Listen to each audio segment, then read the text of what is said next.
টমেটোর ভর্তাও বলতে পারেন, আবার টমেটোর চাটনিও বলতে পারেন।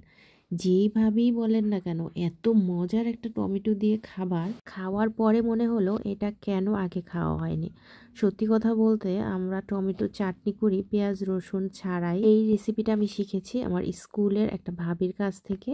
তো উনি আমাকে এই রেসিপিটা দিয়েছে। তো বাসায় যেহেতু টমেটো আছে আর যেই যে উপকরণগুলো বললো সেইগুলোও আছে, তাই আমি ঝটপট এই যে টমেটোর এই চাটনিটা বানিয়ে ফেললাম।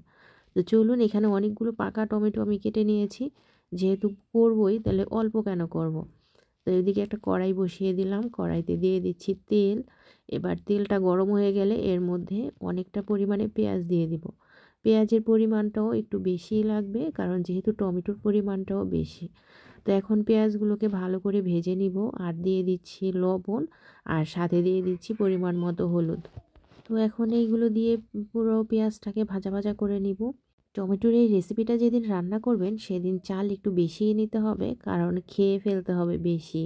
তো এখন এই যে পেঁয়াজটা ভাজা ভাজা হয়ে গেলে দিয়ে দিচ্ছি চিংড়ি মাছ। চিংড়ি মাছের পরিমাণটা একটু বেশি করে দিয়ে দিবেন।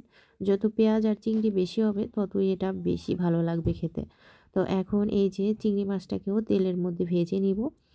চিংড়ি মাছটা ভাজা ভাজা ফ্লেভার বের হয়ে গেলেই এর মধ্যে যে কেটে রাখা টমেটো এইগুলো দিয়ে দিচ্ছি। এখন মশলাগুলোর সাথে টমেটোটাকে ভালো করে কষিয়ে নিচ্ছি। চুলার জালটা এ পর্যায়ে একদম হাইতে রেখে টানা এটাকে জাল দিতে থাকবো আর নাড়তে থাকবো। আর আস্তে আস্তে এই টমেটো থেকে জল বেরিয়ে যাবে। এখন অনেক কিছুটা পরিমাণে লবণ দিয়ে দিলাম টমেটোর পরিমাণে। এখন আবারও নাড়াচাড়া করে এটাকে একটা ঢাকনা দিয়ে বেশ কিছুক্ষণ রেখে দিব। আস্তে আস্তে টমেটোটাও সিদ্ধ হবে আর সাথে অনেকগুলো জলও বেরিয়ে যাবে।